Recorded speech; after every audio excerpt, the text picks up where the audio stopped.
சில விஷயங்களை பற்றி நம்ம பேசும்போது நம்ம எவ்வளோ பேசினாலும் அந்த விஷயங்கள் எல்லாரோட அனுபவத்தோடையும் ஒத்து போகுமா அப்படின்னா இல்லைன்னு தான் சொல்ல முடியும். டிப்ரெஷன் அப்படிங்கிறதும் அந்த மாதிரியான ஒரு டாபிக் தான். டிப்ரெஷன் அப்படிங்கிற ஒரு சின்ன வார்த்தைக்குள்ள ஆயிரக்கணக்கான விஷயங்களும் சிம்டம்ஸும் பிலீஃப்ஸும் அடங்கியிருக்கு. அதனால டிப்ரெஷனில் இருக்கிற எல்லாருக்கும் ஒரே மாதிரியான சிம்டம்ஸ் தான் இருக்குமா, எல்லாரும் ஒரே மாதிரி தான் ஃபீல் பண்ணுவாங்களான்னா இல்லைங்க. டிப்ரெஷன் இருக்கிற ஒருத்தரோட அனுபவங்களும் ஒருத்தருடைய மனவேதனையும் கம்ப்ளீட்டாக டிஃப்ரெண்ட்டாக இருக்கிறதுக்கு நிறைய சான்ஸ் இருக்குது. நீங்கள் கேட்டிருப்பீங்க, சில பேர் சாப்பிட்டுட்டே இருப்பாங்க, சில பேர் சாப்பிடவே மாட்டாங்க, சில பேர் தூங்கிட்டே இருப்பாங்க. ஒரு நாளில் 16 மணி நேரம் வரைக்கும் கூட அவங்களால தூங்க முடியும். விழிச்சிட்டு இருக்கும் போதும் கூட அவங்களால ஆக்டிவாலாம் ஒன்றும் பண்ண முடியாது. ஆனால் ஆப்போசிட்டாக சில பேர் தூங்கவே மாட்டாங்க, ரொம்ப அக்ரெசிவாக இருப்பாங்க, ரொம்ப சோகமாக இருப்பாங்க. இந்த மாதிரி நிறைய பேருக்கு நிறைய சிம்டம்ஸ் மாறுபடும். இப்போ அதுலேயே நம்ம ஃபங்க்ஷனல் டிப்ரெஷன் அப்படின்னு ஒன்று சொல்லுவோம். அது என்னென்னா, இவங்களை பார்த்தா டிப்ரெஷன் இருக்கிற அடையாளமே தெரியாது. அடுத்தவங்களுக்கு செய்கிற வேலை, ஆஃபீஸ்க்கு போகிறதோ, இல்லை ஏதாவது ப்ராஜெக்ட் ஃபினிஷ் பண்ணுறதோ, இல்லை குழந்தைகளை பார்த்துக்கிறதோ, மனைவி கணவனை பார்த்துக்கிறதோ, இல்லை எதாக இருந்தாலும் மற்றவங்களுக்காக இவங்க பர்ஃபெக்டாக பண்ணுவாங்க. ஆனால் தனக்குன்னு வரும்போது அந்த குவாலிட்டி டைமையோ இல்லை அந்த குவாலிட்டியான அந்த செல்ஃப் கேரையோ பண்ணிக்க மாட்டாங்க. இந்த மாதிரி லைஃப் ஸ்டைல் இருக்கிறவங்களை கூர்ந்து கவனிக்கும் போது தான் அவங்களோட வாழ்க்கையிலையோ இல்லை அவங்க பேசும்போதோ இல்லை அவங்க உணர்வு ரீதியாகவோ ரொம்ப விரக்தியோடையும் தனிமையிலையும் இருக்காங்க அப்படின்னு நமக்கு தெரியும். இதுதான் நம்ம ஃபங்க்ஷனல் டிப்ரெஷன் அப்படின்னு சொல்லுவோம். இந்த மாதிரி கண்ணுக்கு தெரிகிற சில விஷயங்கள் இருக்கிறது மாதிரி கண்ணுக்கு தெரியாத இல்லை நம்ம டக்குன்னு ஃபீல் பண்ணாத, நமக்கு அந்த டிஃப்ரென்ஸ் தெரியாத ஒரே ஒரு சிம்டம் பற்றி தான் நம்ம இன்னைக்கு பேச போகிறோம். தனிமைப்படுத்தி கொள்ளுதல். யூஸ்வலாக டிப்ரெஷனில் இருக்கிறவங்க தன்னையும் அறியாமல் தன்னை அப்படியே ஐசோலேட் பண்ணி வேறு யார் கூடயும் பழகாமல் எந்த ஒரு ஃபங்க்ஷனுக்கோ எங்கேயும் போகாமல் அப்படியே தனிமைப்படுத்திக்கிறது ஒரு பெரிய சிம்டம். ஆனால் நிறைய பேர் இது உணர்றதுக்கு முன்னாடியே சிவியர் டிப்ரெஷனில் போகிறதுக்கும் நிறைய சான்ஸ் இருக்குது. டிப்ரெஷனில் இருக்கிறவங்க ஏன் அவங்கள தனிமைப்படுத்திக்கிறாங்க இல்லை ஐசோலேட் படுத்திக்கிறாங்க, மற்றவங்க கிட்டேருந்து அப்படியே டிஸ்கனெக்ட் ஆகிக்கிறாங்க அப்படின்னா பாஸ்டில் நடந்த சில நெகட்டிவ் எக்ஸ்பீரியன்ஸஸோட தாக்கம் அவங்களுக்கு இன்னும் குறையாததாக இருக்கலாம். அது மட்டும் இல்லாமல் டிப்ரெஷனில் இருக்கிறவங்க யூஸ்வலாக நம்புற 5 விஷயங்கள் என்ன அப்படின்னா, முதல்ல யாருமே என்னை கேர் பண்ணலை. ஸோ யூஸ்வலாக இவங்க தனிமைப்படுத்திக்கும் போது ஒரு 2-3 மாதத்துக்கு அப்புறம் தான் மற்றவங்க எல்லாம் ஃபீல் பண்ணுவாங்க, என்ன சடனாக இவங்களை ஆளை காணோமே, மெசேஜ் பண்ணால் ரிப்ளை பண்ணலையே அப்படின்னு. ஆனால் அந்த ஒரு 3-4 மாதத்துக்குள்ளேயே இவங்க சிவியர் டிப்ரெஷனுக்குள்ளே போயிடுவாங்க.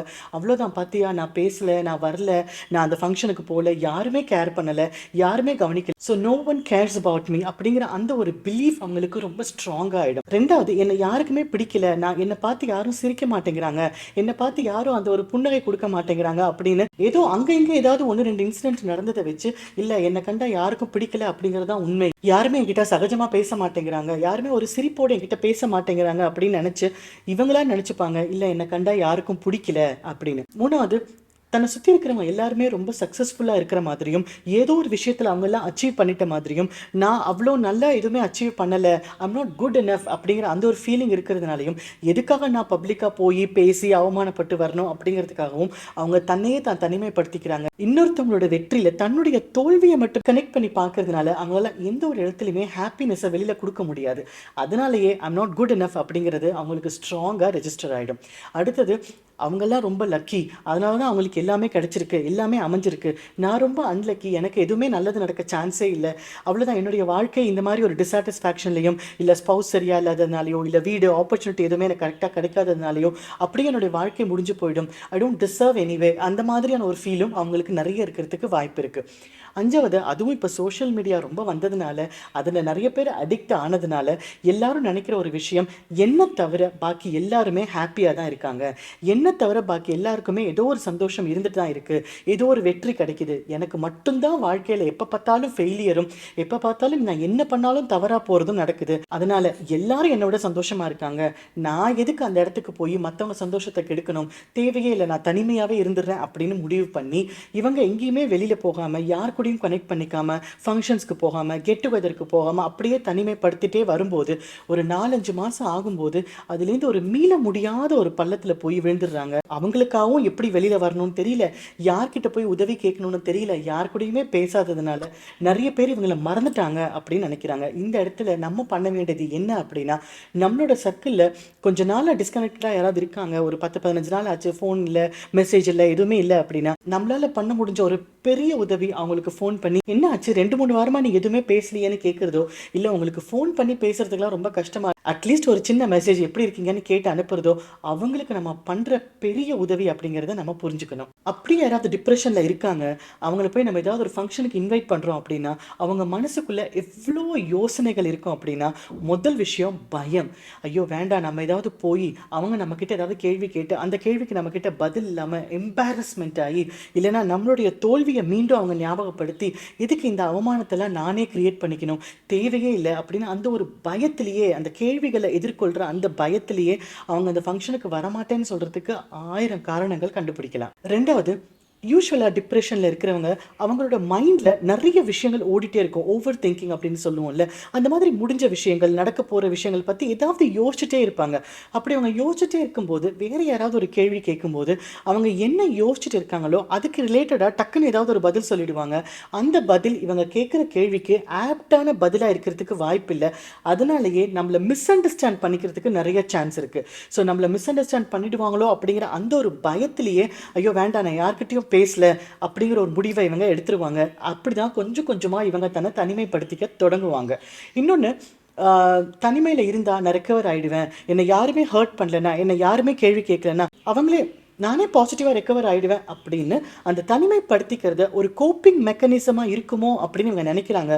பட் அன்ஃபார்ச்சுனேட்லி நிறைய நேரத்தில் அந்த தனிமைப்படுத்திக்கிறதோ இல்லை ஐசோலேட் பண்ணிக்கிறதோ கோப்பிங் மெக்கானிசமில் இப்போது அது வராது அப்படிங்கிறத அவங்க புரிஞ்சுக்கணும். பொதுவாகவே டிப்ரெஷனில் இருக்கிறவங்களுக்கு சோஷியல் ஸ்கில்ஸ் ஆரம்பத்துலேருந்தே குறைவாக தான் இருக்கும்.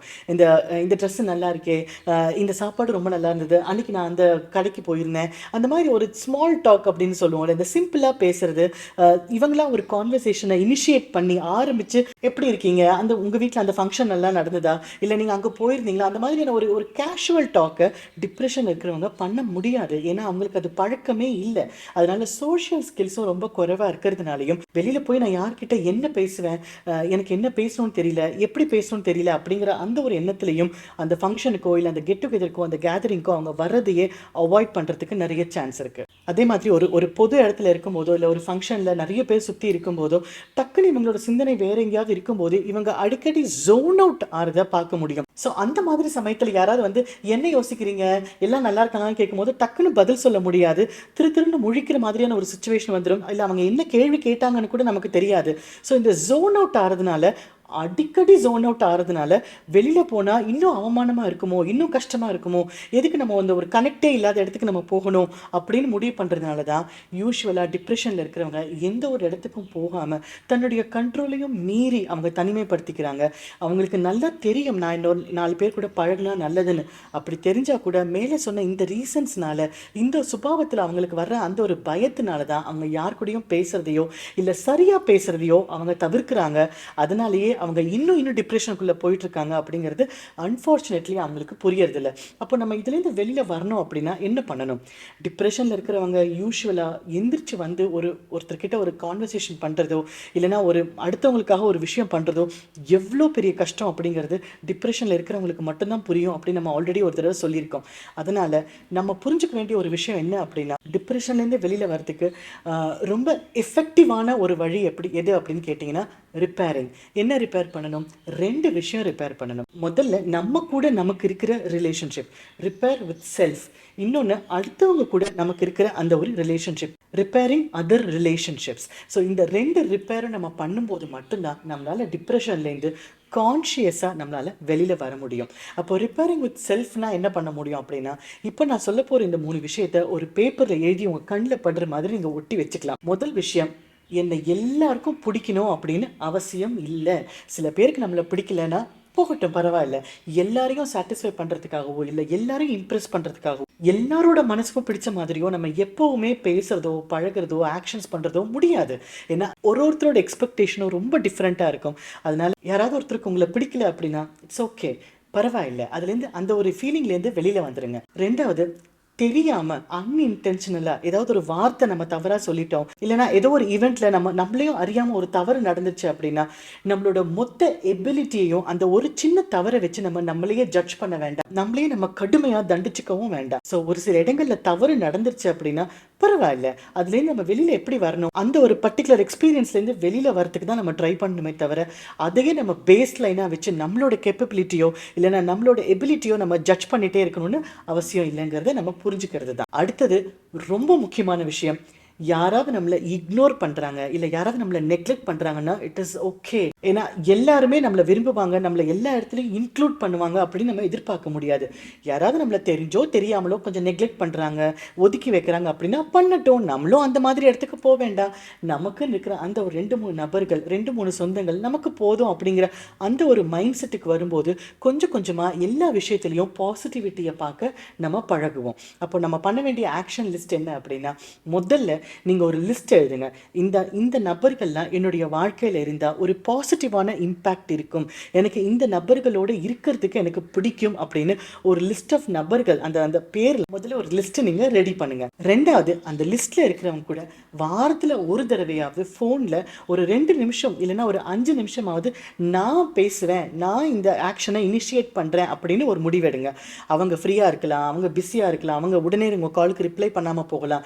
எதுவா இருந்தாலும் நீங்க கவலைப்படாதீங்க. நம்ம எப்படி பெட்டர் ஆகணும் அப்படிங்கிற இந்த எக்ஸசைஸ் நமக்கு தானே, நம்ம சுத்தி இருக்கிற நபர்களுக்கு இல்ல அப்படிங்கறத புரிஞ்சுக்கோங்க. அதனால அவங்க பிஸியா இருந்தா ஓகே, அடுத்த நபருக்கு நம்ம பேசலாம். வாரத்துல ஒரு தடவையோ இல்ல அட்லீஸ்ட் 2 வாரத்துக்கு ஒரு தடவையோ இந்த லிஸ்ட்ல இருக்கிற நபர்களோட ஒரு 2 நிமிஷமாவது ஒரு சின்ன கான்வர்சேஷனை நீங்க ஸ்டார்ட் பண்ண முடியுமான்னு பாருங்க. அப்போ கொஞ்சம் கொஞ்சமா போக போக உங்க சோஷியல் ஸ்கில்ஸ் இம்ப்ரூவ் ஆகிறத உங்களால கவனிக்க முடியும். மூணாவது, உங்களோட ஃப்ரெண்ட்ஸோ இல்ல 2 பேரோ இல்ல ஒருத்தரோ இல்ல 3, 4 பேர் இருக்காங்கன்னா எல்லாரு கூடயும் அட்லீஸ்ட் வாரத்துக்கு ஒரு தடவை முடிஞ்சதுன்னா, இல்லைன்னா மாசத்துல ஒரு தடவையாவது ஒரு லஞ்சோ டின்னரோ அட்லீஸ்ட் ஒரு காஃபியாவது குடிக்கிறதுக்கு போங்க. அந்த ஒரு 1 மணி நேரம் 2 மணி நேரம் குவாலிட்டி டைம் நீங்கள் ஸ்பெண்ட் பண்ணும்போது அதை விட ஒரு பெட்டர் குவாலிட்டி செல்ஃப் கேர் எதுவுமே இருக்க முடியாது. ஸோ உங்கள் ஃப்ரெண்ட்ஸ் கூட இருந்து நீங்கள் ரீசார்ஜ் ஆகி நீங்கள் திரும்பி வரும்போது உங்களோட வாழ்க்கையில் இருக்கிற அதே சுச்சுவேஷனை உங்களால் வேற ஒரு பார்வையிலேருந்து கண்டிப்பாக பார்க்க முடியும். இந்த சோஷியல் எக்ஸ்போஷர், நம்ம ஃப்ரெண்ட்ஸ் கூட ஸ்பெண்ட் பண்ணுற குவாலிட்டியான டைம் நம்ம லைஃப்பில் இருக்கிற நிறைய விஷயத்தை ரிப்பேர் பண்ணுறதுக்கு நமக்கு ரொம்ப உதவிகரமாக இருக்கும். அடுத்தது, எந்த ஒரு சமயத்தில் இல்லைனா எந்த ஒரு பர்டிகுலரான விஷயத்தை பற்றி நீங்கள் ரொம்ப ஓவர் திங்க் பண்ணுறீங்களோ, இல்லை ரொம்ப உங்களை அதை நெகட்டிவாக உங்களை திங்க் பண்ண வச்சு உங்களை டிப்ரெஷனில் கொண்டு போதோ, அந்த எண்ணங்கள் உங்களுக்கு ரொம்ப டாமினேட்டிங்காக தலையோங்கி வரும்போது அதுலேருந்து நீங்கள் வெளியில் வரதுக்கு ஒரு ஹெல்த்தியான ஆல்டர்னேட்டிவ் வச்சுக்க வேண்டியது, கண்டுபிடிக்க வேண்டியது ரொம்ப அவசியம். அது டான்ஸாக இருக்கலாம், பாட்டாக இருக்கலாம், மியூசிக்காக இருக்கலாம், கார்டனிங்காக இருக்கலாம், குக்கிங்காக இருக்கலாம், எதுவாக வேணா இருக்கலாம். ஆனால் புதுசாக நீங்கள் ஒரு விஷயம் கற்றுக்கும் போதோ இல்லைனா இன்னொரு விஷயத்தில் உங்களோட ஃபோக்கஸை நீங்கள் கொண்டு வர ட்ரை பண்ணும்போதோ கண்டிப்பாக இந்த ஓவர் திங்கிங்லேருந்தோ இல்லை அந்த நெகட்டிவான தாட் பேட்டர்ன்லேருந்தோ நீங்கள் வெளியில் வரத்துக்கு ரொம்ப உதவிகரமாக இருக்கும். அடுத்தது, இது எதுவுமே உங்களால் தனியாக பண்ண முடியல, உங்களுக்கு கண்டிப்பாக ஒரு உதவி தேவை அப்படின்னா முதல் ஆப்ஷன் எப்போவுமே நண்பர்கள் தான். நண்பர்கள் கிட்ட சொல்லுங்கள், கொஞ்ச நாளைக்கு எனக்கு இந்த இமோஷனல் சப்போர்ட் தேவைப்படுது, கொஞ்ச நாளைக்கு என் கூட கொஞ்சம் டைம் ஸ்பெண்ட் பண்ண முடியுமா அப்படின்னு கேளுங்க. நம்ம கிளியராக சொல்லாத வரைக்கும் இன்னொருத்தவங்களுக்கு நம்மளுடைய தேவைகள் என்னன்னு புரிஞ்சுக்கிறது ரொம்ப கஷ்டமாக இருக்கலாம். அதுவும் இப்போ இருக்கிற காலகட்டத்தில் எல்லாரும் அவங்கவுங்களோட வாழ்க்கை, அவங்கவுங்களோட லட்சியம் அப்படின்னு ஓடிட்டு இருக்கும்போது கண்டிப்பாக உங்களை கவனிக்கிறதுக்கோ இல்லை நம்மளை பற்றின தேவைகளை கவனிக்கிறதுக்கோ மிஸ் பண்ணுறதுக்கு சான்ஸ் இருக்குது. அதை மட்டுமே பேஸ் பண்ணி யாருக்குமே என்னை பிடிக்கல, யாருமே என்னை கேர் பண்ணலை, யாருமே என்னை கவனிக்கலன்னு நினைக்காம, இல்லை நான் என்னை பற்றி கேர் பண்ணுறேன், அதுக்குண்டான அந்த ஸ்டெப்பை நான் எடுக்க போகிறேன் அப்படின்னு கண்டிப்பாக நம்ம அந்த ஃபஸ்ட்டு ஸ்டெப் எடுத்து வைக்கும்போது கண்டிப்பாக நமக்கு தேவையான உதவிகள் நமக்கு கிடைக்குங்க.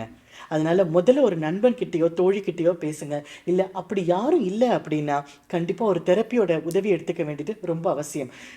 டிப்ரெஷனில் இருக்கிறவங்க யூஸ்வலாக டிஸ்கனெக்ட் பண்ணுறதுக்கான 2 மேஜர் இடம் எது அப்படின்னா, ஒன்று, இல்லை என்னமோ இந்த வாழ்க்கையில் வந்துட்டோம், எதுவுமே சரியாக போகிறதில்ல, எப்படியோ வந்த வரைக்கும் வாழ்ந்துட்டு போயிடுவோம் அப்படின்னு தன்னுடைய சர்வைவலுக்காக தான் எப்படியாவது வாழ்ந்துட்டு போயிடலாம் அப்படிங்கிற தன்னுடைய சர்வைவலுக்காக தன்னுடைய கனவு, லட்சியம், ஆசைகள் எல்லாத்துலேருந்தும் தன்கிட்டேருந்தே டிஸ்கனெக்ட் ஆகி போகிறாங்க. Disconnecting from self for survival அப்படின்னு சொல்லுவோம். இன்னொன்று, வேறு யாருக்காவது என்னுடைய இன்செக்யூரிட்டி, என்னுடைய பயம், என்னுடைய கவலைகள், என்னுடைய சோகங்கள் எல்லாம் தெரிஞ்சதுன்னா அவங்க அதையே காரணமாக வச்சு நம்மளை ஹர்ட் பண்ணிடுவாங்களோ அப்படிங்கிற அந்த ஒரு பயத்தில் மற்றவங்க கிட்டேருந்து தன்னையே தான் ப்ரொடெக்ட் பண்ணிக்கிறதுனால மற்றவங்க கிட்டேருந்து டிஸ்கனெக்ட் ஆகிறாங்க. Disconnecting from others to protect themselves. So இந்த 2 காரணங்களால தான் யூஸ்வலாக டிப்ரெஷனில் இருக்கிறவங்க எல்லார்கிட்டேருந்தும் தன்கிட்டேருந்துமே டிஸ்கனெக்ட் பண்ணிக்கிறது. ஸோ இது நம்ம சரி பண்ணணும் அப்படின்னா, கொஞ்சமாவது நம்ம பெட்டராக ஃபீல் பண்ணணும் அப்படின்னா கண்டிப்பாக நம்மளுக்குடைய இருக்கிற ரிலேஷன்ஷிப்பை ரிப்பேர் பண்ணுறதும் அடுத்தவங்களோட இருக்கிற ரிலேஷன்ஷிப்பை ரிப்பேர் பண்ணி இன்னும் ஆரோக்கியமானதாக கொண்டு வரதும் ரொம்ப அவசியம். இப்போ சொல்கிறது எல்லாத்தையுமே உங்களால் ப்ராக்டிஸ் பண்ண முடியுமான்னு பாருங்கள். எந்த ஒரு மாற்றமுமே ஓவர் நைட்டில் வந்துட போகிறதில்ல. கொஞ்சம் கொஞ்சமாக நீங்கள் பேபி ஸ்டெப் எடுத்து ஒரு சின்ன சின்ன ஆக்ஷன் எடுக்கும்போது கண்டிப்பாக டிப்ரெஷனை இன்னும் நீங்கள் பெட்டராக ஹேண்டில் பண்ணலாம். அதுலேருந்து நீங்கள் வெளியிலையும் வரலாம். யோசிச்சு பாருங்கள், ப்ராக்டிஸ் பண்ணுங்கள். All the best.